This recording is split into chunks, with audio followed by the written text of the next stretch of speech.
Line News.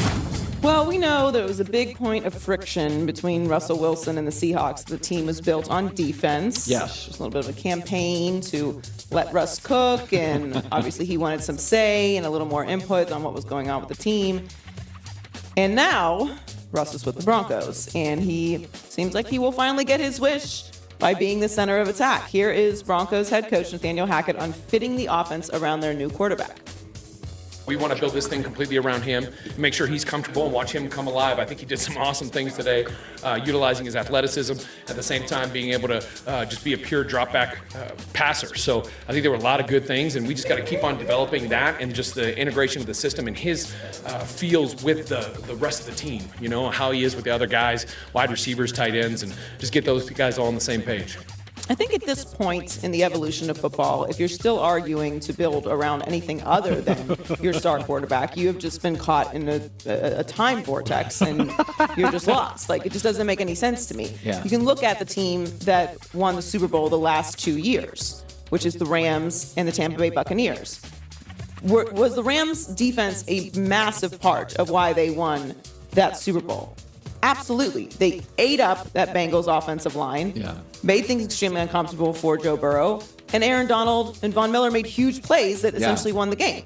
So I'm not saying that you should ignore the defense, but that same team wasn't in the Super Bowl the year before, and the reason was their quarterback. Matthew Stafford is the reason why they were in that Super Bowl and won that Super Bowl. Well, they went out and got OBJ, which is a great example of, we know the centerpiece of this offense. We know the centerpiece of this team. We're going to give him as many things as possible. But they went out and just got Allen Robinson with the Rams. Right. They're you know, to your point is, the other thing is, Joy, you know Russ is so committed.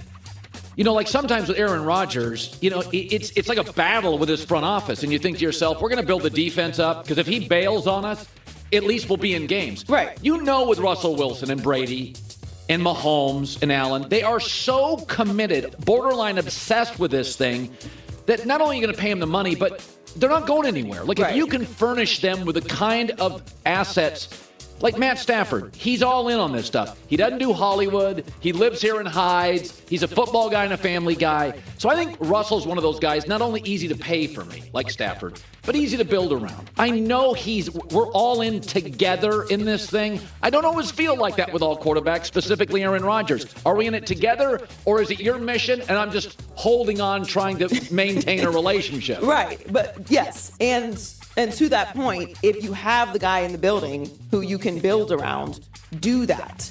But you should take advantage of, you were just talking about Luka, obviously a different sport, but you know you have the star. Build around what they do best and lean into them. Russell Wilson's already proven he is a winner at the highest level. He has a Super Bowl, and he can elevate a team. So you've got all those things in place. To be like, all right, we'll just let Russell do whatever he does, and then we'll just focus on building up a great defense. Like, you got to have a balanced team there, and I think that's where the Seahawks got lost, and they didn't.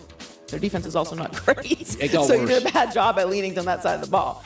So the Cardinals opened the OTA phase of their offseason workouts on Monday. Kyler Murray and Marquise Brown were among the players not working with their teammates, and although this part of the offseason is voluntary. Yes, it is. Cliff Kingsbury thinks the NFL rules play a big part in attendance. He said, as a coach, you want to have these guys here all the time, but it's not how the rules are set up. Different guys handle it different ways. I would love to have my quarterback there, but some aren't going to show up. This is the way it is. Look, we talked about this, I think it was last week. If you want someone to be there, you make it mandatory. There are some things that you do for work that you know aren't mandatory, but it's understood and implied you better be there. Especially if there are new pieces and there is an added amount of pressure and you're the guy and you're wanting to get paid, by the way. So listen, if you don't want to show up because you don't have to, that's on you. But again, even this, what you were talking about with Aaron Rodgers, I am permitted to not take you seriously as an organization or as a winner. You can control your career however you want to. You can ask for all the money you want to. And we can decide that this is you're not really building towards a winning organization. Now, that's not saying that is an absolute, there are certain situations where you've worked together a long time, you have that chemistry, you have that continuity, there aren't new pieces coming in, you aren't adjusting to a new coach or a new system, and in that case, you don't really need to be there for off-season voluntary workouts. That's not the case with every situation. I wouldn't say that with Green Bay. There are some other players, obviously Tom Brady is skipping OTAs. I feel like he's somebody who's probably earned the right to not have to do OTAs if he doesn't want to. Yeah. And also, he's got, it should be noted now, this would be his third year working with the same group of receivers. That's what I'm saying. Yeah. There's some continuity there. Yeah. He's thrown the ball a few times to a few different receivers around the league. I think he'll be okay. So one of the biggest obstacles the Browns have faced in moving Baker Mayfield is his $18.8 million salary. According to Albert Breer, Cleveland has now offered to eat a good chunk of Baker's salary in order to facilitate a trade. Baker is still on the roster, which means the Browns may need to take on more, if not all, of his salary to move him, essentially buying a draft pick. And this is why the Browns are the Browns. Not bad enough that you have $230 million that you're on the hook for with Deshaun Watson, who you have no idea when he's going to play. There was a report yesterday that there might be a decision before the season starts. I imagine that the league is going to want to have some sort of decision before the season starts. Yeah. And you already guaranteed Baker this $18.8 million, which now you probably have to pay for in order to get him off of your roster, because I don't think you want Baker in the building come fall, regardless of the Deshaun Watson situation. Now, what I'm about to say is probably wrong. And it's easy for somebody like me to say this when I'm here and you're a general manager.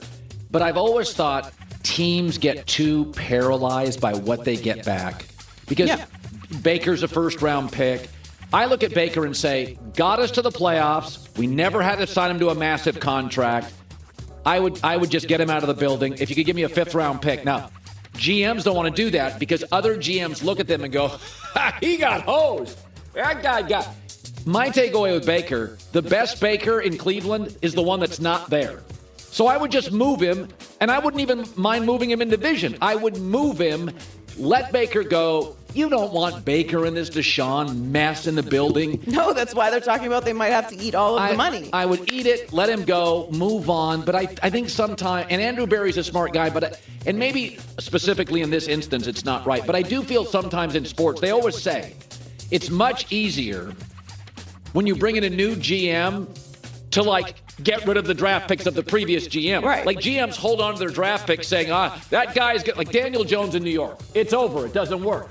But the Maras, they like the pick, and so they're going to give him another year. I feel like Baker, just let him go. Get an end table for him, a globe, an encyclopedia. Who cares? Just move him out. Let him go flourish and make money with his beautiful wife and have a life. And just move out of the Baker's business. There's a lot that the Browns did wrong with the Baker Mayfield situation, which we have talked about extensively. A lot. And there's a lot that Baker Mayfield did wrong. But I'm with you. Now, listen, we obviously know there are egos involved, which creates this intangible level of nonsense that you have to burrow through when you're trying to make these deals. You don't want to get nothing back for the number one overall pick, but maybe he wasn't the number one overall pick. Okay, people make mistakes. They do it every single year in the draft. There are busts every single year. Don't get paralyzed by this mistake. And to your point, it's not like he was a complete disaster. You won a playoff game, cut your losses, and move on. You need to romanticize the situation. You won a playoff game with him. Over Pittsburgh. Pretty good. Which was, the highlight of your, If I had told you when you drafted Baker, you will eventually win a playoff game and beat the Steelers, you'd have signed up for it. And by the way, you'll never have to pay him big money. You'd have signed up for it. Yes, considering Cleveland's track record with quarterbacks, that's the closest to Cleveland's going to come to a Super Bowl. I'm throwing all the shade right now. Sounds petty. Joy with the news. Well, that's the news. And thanks for stopping by.